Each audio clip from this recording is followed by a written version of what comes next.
నూతన సంవత్సరానికి స్వాగతం పలుకుతూ భాగ్యనగర వాసులు అర్ధరాత్రి వేళ గ్రాండ్ గా సంబరాలు చేసుకున్నారు. న్యూ ఇయర్ జోష్ లో యువత ఆడిపాడి సందడి చేశారు. అయితే సంబరాల పేరుతో నిబంధనలను ఉల్లంఘించిన మందుబాబులకు పోలీసులు గట్టి షాక్ ఇచ్చారు.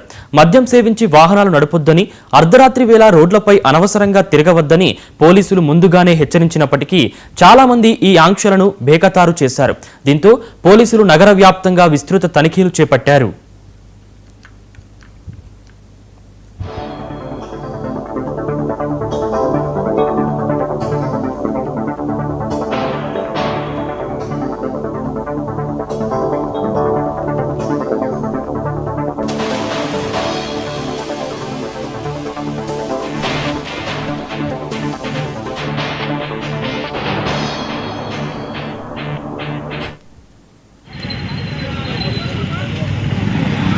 చెప్పండి ఇంటి పేరు చెప్పండి.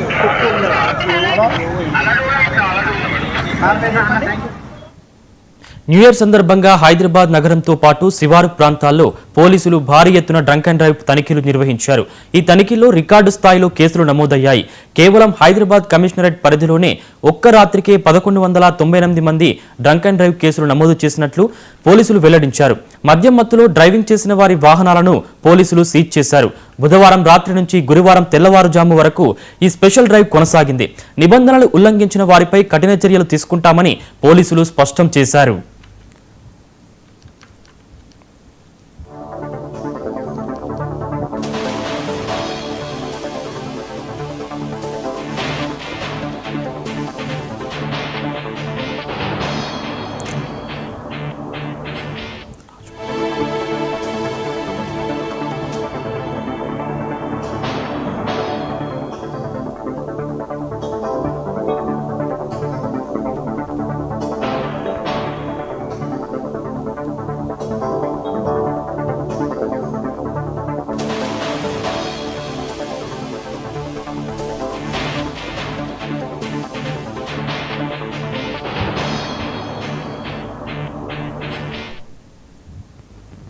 రైట్, ఇదే అంశానికి సంబంధించి మరింత సమాచారం మా special correspondent Rajkumar phone in ద్వారా అందిస్తారు. రాజ్కుమార్, చెప్పండి.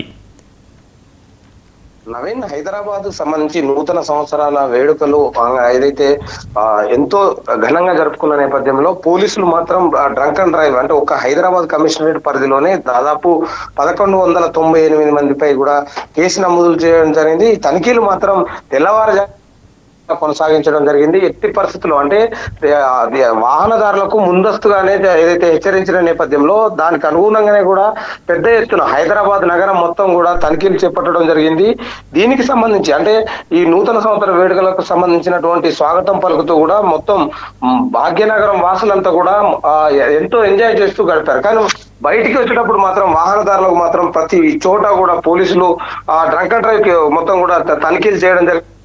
కూడా పట్టుబడడం జరిగింది. వీరందరికీ కూడా శిక్షలు విధిస్తామని చెప్తున్న నేపథ్యంలో హైదరాబాద్ సంబంధించినటువంటి మాత్రం నగర శివారు ప్రాంతంలో కూడా మొత్తం కూడా పెద్ద ఎత్తున డ్రంక్ అండ్ డ్రైవ్ కేసులు కూడా మొత్తం పెట్టడం జరిగింది. దీంట్లో కూడా దాదాపు ఇంతమంది ఒక కమిషనరేట్ పరిధి హైదరాబాద్ కమిషనరేట్ పరిధిలోనే 1198 మందిపై కూడా కేసులు నమోదు చేయడం జరిగింది. దీనికి సంబంధించి వారి వాహనాలను కూడా సీజ్ చేయడం జరిగింది. కానీ మొత్తానికి మాత్రం ఈ స్పెషల్ డ్రైవ్ మాత్రం కంటిన్యూగా తెల్లవారుజామున కూడా కొనసాగిందని కూడా పోలీసులు చెప్తున్న నేపథ్యంలో వారి అందరికీ కూడా శిక్షలు కూడా పడుతుంటాయి. వారి అందరికీ కూడా జైలు శిక్ష అనుభవించాల్సింది. ఎందుకంటే తాగి వాహనం నడపకూడదని కూడా పోలీసులు హైదరాబాద్ కమిషనరేట్ తో పాటు మొత్తం కూడా తెలంగాణ పోలీసులంతా కూడా ఎట్టి పరిస్థితుల్లో వేడుకలు జరుపుకోవాలి కానీ తాగి వాహనం నడపకూడదని కూడా సలహాలు ఇచ్చిన నేపథ్యంలో కానీ వాటందరికీ కూడా బేఖాతరు చేస్తూ చాలా మంది తాగి వాహనాలు నడిపి కూడా ఈ డ్రంక్ అండ్ డ్రైవ్ కేసులో మాత్రం ఇరుక్కోవడం జరిగింది. దీనికి సంబంధించి చాలా మంది పెద్ద ఎత్తున పోలీసులు కూడా పాల్గొని వారందరిపై కూడా చర్యలు తీసుకుంటామని చెప్పడం జరుగుతోంది. మొత్తానికి మాత్రం న్యూ ఇయర్ జోష్ వేడుకలు మాత్రం హైదరాబాద్ వ్యాప్తంగా కూడా ఘనంగా నిర్వహించుకున్నారు. ఓకే, ధన్యవాదాలు రాజ్కుమార్.